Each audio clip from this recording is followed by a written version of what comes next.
भाई कितने बच्चे? तो बताया 3 बेटियां। बेटी? बेटा नहीं है? नहीं, बेटा बाहर बहुत है, लेकिन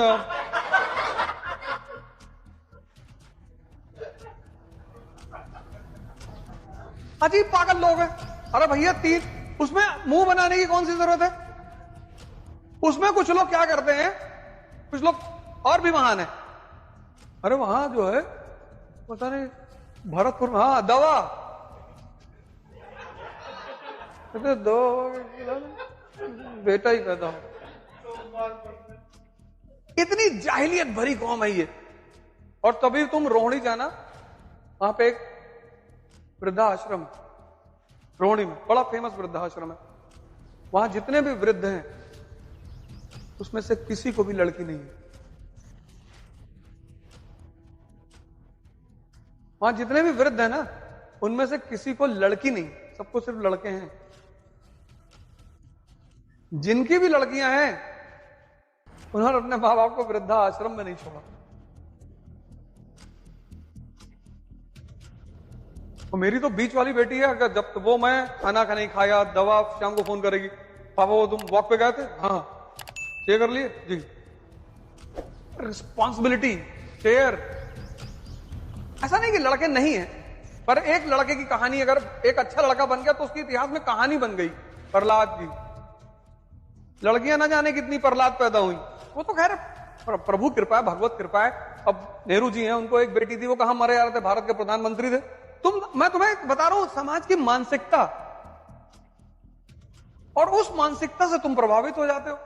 तुम्हारी शादी होगी तो चौथे दिन तुम्हारी वाइफ कहेगी मैं जा रही हूं घर, पापा की याद आ रही। और अगर तुमने पैर पकड़ा क्या रे ऐसे कैसे तुम चली आओगी, आसमान से सूरज गायब हो जाएगा, तब उसको मैसेज मिल गया कि ये इसलिए। उसने तुमसे कहा मैं घर जा रही हूं, तुमने टिकट निकाला कि ये ले एयर इंडिया, कल सुबह 8:30 बजे की फ्लाइट है, जा मैं 10 दिन बाद आऊंगी। तू 10 साल बाद आ आराम से। सुन लो इस बात को, किसी को 2 बातें समझ लो इस बात से, किसी को भोगने की कोशिश मत करो, चाहे वो लिविंग हो चाहे नॉन लिविंग। आज जब विवाह की बात उठती है तो आज विवाह का मतलब सिर्फ हनीमून है, बस भोग। विवाह एक जिम्मेदारी है, वो एक संस्था है, उसकी जिम्मेदारियां हैं। सबको अनुमति नहीं है विवाह करने की। कोई आदमी तुम्हारे लिए अपना घर छोड़कर आ रहा है तो इतना तो तुम्हारा कंधा मजबूत होना ही चाहिए कि वो तुम्हारे कंधे पर बैठ सके। और किसी भी चीज को भोगने की कोशिश करोगे वो पलटकर तुमको भोग लेगी।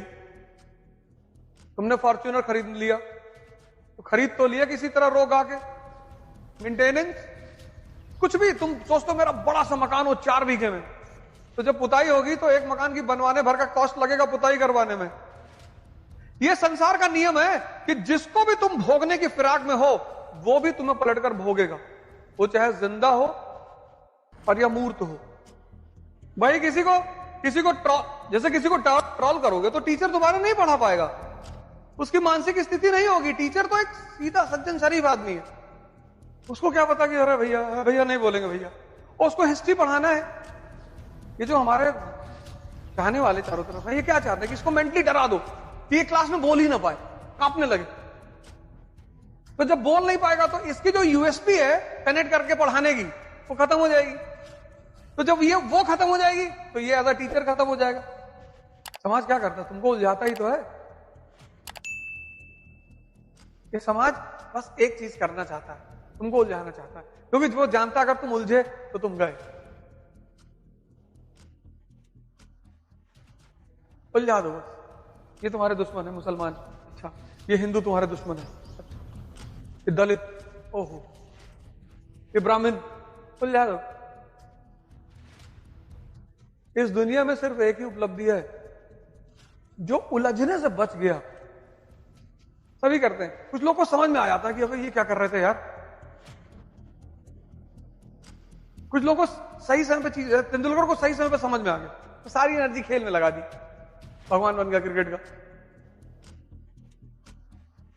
उस पर्टिकुलर समय पर वो बात समझ में आ जाए तो मैं कर क्या रहा हूं यार, वो समझना ही तो चैलेंजिंग है। तुम देखो जितने हारे हुए लोग हैं सबके पास एक चीज तुम्हें मिलेगी, हमारे पापा हमको नहीं जाने दिए दिल्ली, नहीं तो हम भी भैया आईएएस बन जाते। तुम जिंदगी में ना, तुम 15-20 जन्म में नहीं बनोगे। हमारा भैया रूम पार्टनर भैया बहुत, हम जब रात में पढ़ते थे तो वो कुत्ते की आवाज निकालता था भैया। नहीं आते लोग बताते रहते मुझे, एक से एक कहानी बताते हैं, सर ऐसा हो गया वो। अरे आपके अंदर तो भावना ही नहीं है। भावना हनुमान की है।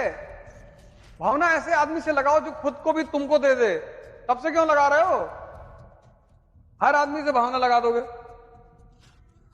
हम दिल्ली जब पहली बार गए तो आईटीओ पे 3-4 महिलाएं आई, उसमें एक महिला प्रेग्नेंट थी। वो चिल्लाने लगी, वो भैया उसको बच्चा होने जा रहा, भैया वो मर जाएगी भैया। यार ये, और उसको कॉमन सेंस नहीं काम किया कि यार इतने सारे लोग बैठे हैं, इन लोगों को भी तो कुछ पैसे देने चाहिए। तो मुझे लगा कि यार अर्बन सेंटर्स में भाव मर क्यों जाते हैं, क्योंकि तुम्हें कोई एक और एक ही चीज खाने से ताकत बढ़ती है, रोटी, नमक और सरसों का तेल। सेक्स की दवा। आजकल जो हार्ट अटैक्स हो रहे हैं युवाओं को, कोई कोरोना की वैक्सीन हो तो गल गई, 4-5 साल हो गया, अब बॉडी में नहीं है, सिर्फ दवा खाने से हो रहा है। रिक्शे वाला कौन बादाम खा रहा है? वो मजदूर कौन सा बादाम खा रहा है? उसकी बीवियां तो नहीं भाग रही। अरे मेहनत कर रहा है, स्वेटिंग हो रही है, और जितनी स्वेटिंग होगी, ये लॉ है, कोई मजदूर सेक्स की दवा नहीं ढूंढता। वो तो और आश्चर्यचकित होता है, वो बहुत आश्चर्य में पड़ता है कि भैया सेक्स की दवा ढूंढ रहा है, ऐसा होता है क्या भैया?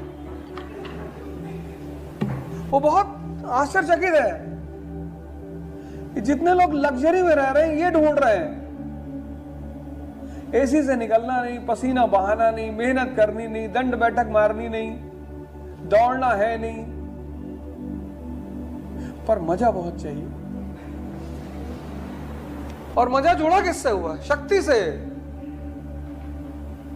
पैसे से उसका कोई लेना देना ही नहीं है, ही नहीं। जो आदमी 500 दंड बैठक मार रहा है, उसका पेल्विक मसल्स इतनी स्ट्रांग हो जाएंगी। जानवर है, उनके पास भी सेंसेस है ना? नहीं है? वो तो सेक्स का इस्तेमाल एंजॉयमेंट के लिए नहीं करते, उनका तो पीरियोडिकल है। अभी सावन का महीना चलेगा, नॉनवेज बंद कर दिया जाएगा। अभी जब सावन का महीना आएगा तो नॉनवेज बंद कर दिया जाएगा कि नॉनवेज मत खाना सावन में। क्यों? मेटिंग पीरियड है एनिमल्स का, बच्चे होते हैं पेट में।